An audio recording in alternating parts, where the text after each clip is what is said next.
Hello students, good morning. मैं मोहन शास्त्री आपके श्रेष्ठ जीवन की कामना करता हूं। हम अध्ययन कर रहे हैं अपनी हिंदी की पाठ्य पुस्तक क्षितिज भाग 2 का। आज हम जानेंगे फसल कविता के विषय में। फसल कविता नागार्जुन द्वारा रचित है। नागार्जुन के विषय में हम पहले जान चुके हैं।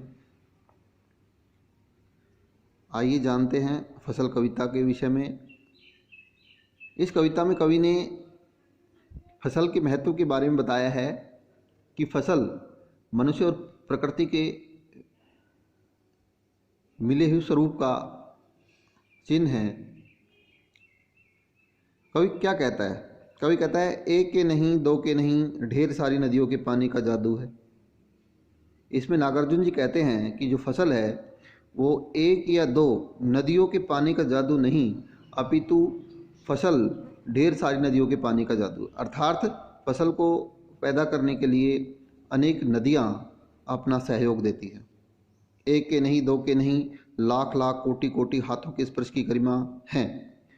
फिर कवि कहता है कि जो फसल है वो एक या दो किसानों के हाथों के स्पर्श की महिमा नहीं, अपितु लाखों करोड़ों किसानों के हाथों के स्पर्श की महिमा है। अर्थात फसल को पैदा करने के लिए लाखों करोड़ों किसान अपने हाथों से मेहनत करते हैं।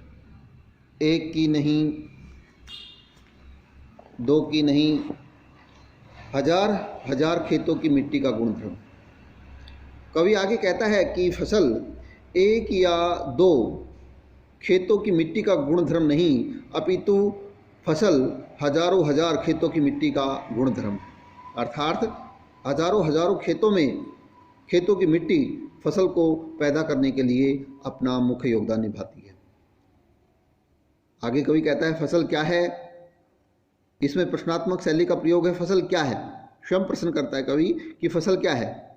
फिर कवि आंसर देता है कि फसल और कुछ नहीं है, वह नदियों के पानी का जादू, वह हाथों के स्पर्श की महिमा, भूरी काली संधि मिट्टी का गुणधर्म, रूपांतरण है सूरज की किरणों का, सिमटा हुआ संकोच है हवा की थिरकन का। कवि कहता है कि फसल क्या है? फसल कुछ नहीं है, फसल नदियों के पानी का जादू है, फसल किसानों के हाथों के स्पर्श की महिमा है, खेतों की भूरी काली संधि मिट्टी का गुणधर्म है, और रूपांतरण माने बदला हुआ रूप। रूपांतरण बदला हुआ रूप। जो फसल है वो सूर्य की किरणों का बदला हुआ रूप है और हवा की थिरकन का सिमटा हुआ संकोच है। अर्थात जब हवा चलती है तो फसल लहराने लगती है। इसमें कवि कहता है, एक बार देखते हैं कि कवि कहते हैं कि फसल एक या दो नदियों के पानी का जादू नहीं, अपितु ढेर सारी नदियों के पानी का जादू है। अभी प्रश्न बनता है कि फसल किसका जादू है? नदियों के पानी का जादू। कितनी नदियों के पानी का जादू? ढेर सारी नदियों के पानी का जादू। फिर कवि कहता है कि फसल एक या दो किसानों के एक या दो हाथों के स्पर्श की महिमा नहीं, अपितु लाखों करोड़ों हाथों के स्पर्श की महिमा है। फिर कवि कहता है कि जो फसल है वो एक या दो खेतों की मिट्टी का गुणधर्म नहीं है, अर्थात एक या दो खेतों में प्राप्त नहीं, अपितु हजारों हजारों खेतों में हजारों हजारों खेतों की मिट्टी का गुणधर्म फसल होती है।